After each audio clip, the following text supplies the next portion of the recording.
চাইতে হয়, ঠিক কিনা? ভালো সন্তান আল্লাহর কাছে চেয়ে নিতে হয়।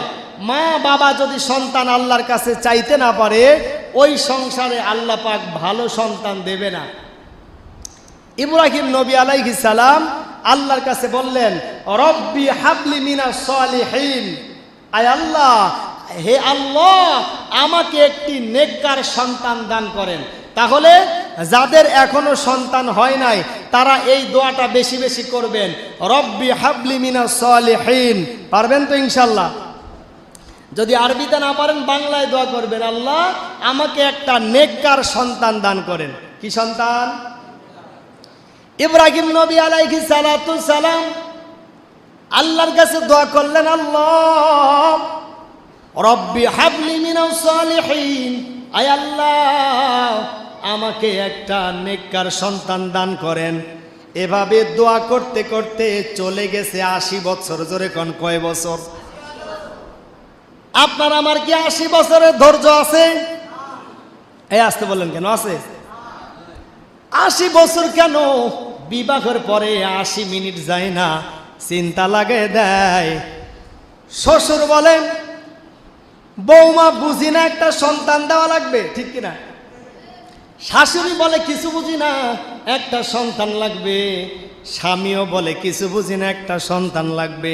বউ টেনশন করে কয়, সন্তান দেব, এর জন্য তো একটা নির্দিষ্ট সময়ের দরকার আছে না নাই? এই আসতে বললেন কেন? আছে না নাই? খালি সন্তান চাইলেই হয় না, সময় লাগে। ইব্রাহিম নবী আলাইহিস সালাতু সালাম আল্লাহকে ডেকে বললেন, আল্লাহ রব্বি হাবলি মিনাস সালিহিন, আয় আল্লাহ আমাকে একটা নেককার সন্তান দাও। আল্লাহ পাক রব্বুল আলামিন ইব্রাহিম নবীর কথাটা শুনলেন 80 বছর পরে। জোরে কোন কয় বছর? 80 বছর পর আল্লাহ জবাব দিলেন, ফাবাশশারনাহু বিগুলামিন হালিম। আল্লাহ পাক বললেন, ফাবাশশারনাহু বিগুলামিন হালিম। আরে ইব্রাহিম, আমি শুধু আমি আল্লাহ সুসংবাদ নিয়ে নাও, আমি আল্লাহ পাক তোমাকে গোলামিন হালিম দান করব। সুবহানাল্লাহ কোন? আমার ভাইরা, গোলামিন হালিম কেন দিলেন? আল্লাহ পাক গোলামিন সওয়াবের দিতে পারতেন, কারণ সওয়াবের মানে ধৈর্যশীল। মুফাসসিরিনে কিরাম ব্যাখ্যা করেছেন, হালিম মানে কেমন ধৈর্যশীল। হালিম শব্দ দ্বারা সওয়াবের মানে ছোট ছোট বিপদ আপদগুলোকে ওভারকাম করতে পারবে, আর হালিম মানে বড় বড় বিপদগুলোকে ওভারকাম করতে পারবে। সুবহানাল্লাহ কোন? আমার ভাইরা, এইবার বুঝে থাকলে বলেন তো, সন্তান আল্লাহ বলছেন গোলামিন হালিম, এই সন্তান কত বড় হালিম এটা পরীক্ষা করার দরকার আছে না নাই? আর একটু জোরে বলেন, আছে না নাই? এবার পরীক্ষা করার জন্য হযরত ইব্রাহিম নবী আলাইহিস সালাতু সালাম চিন্তা করলেন, আমার সন্তানটাকে আল্লাহ বললেন গোলামিন হালিম দান করেছি, কেমন সন্তান দান করেছে আমি একটু পরীক্ষা করতে চাই।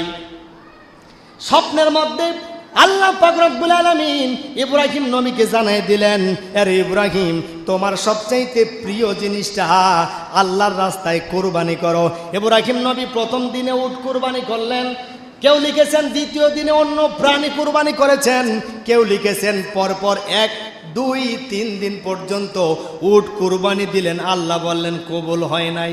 আল্লাহু আকবার। ইব্রাহিম নবীরা বুঝতে বাকি নাই, আল্লাহ পাক আমার সবচাইতে প্রিয় হলো আমার সন্তান ইসমাইল। ইসমাইলকে আল্লাহ চেয়েছেন, কিন্তু আমি তো কুরবানি করব, কোনো সন্দেহ? নিজের সন্তান তারপরে কুরবানি করবে, কোনো সন্দেহ? কিন্তু আল্লাহ যে বললেন গোলামিন হালিম দান করলাম, তোমার সন্তানটা গোলামিন হালিম, আমার সন্তানটাকে একটু পরীক্ষা করতে চাই।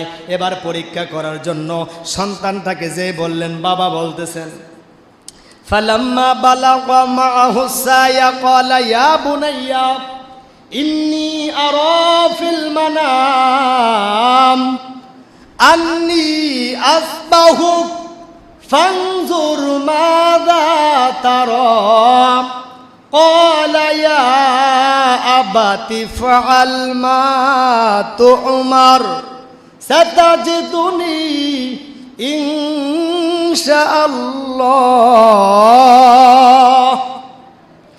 ইনশাআল্লাহু মিনাস সাবিরিন।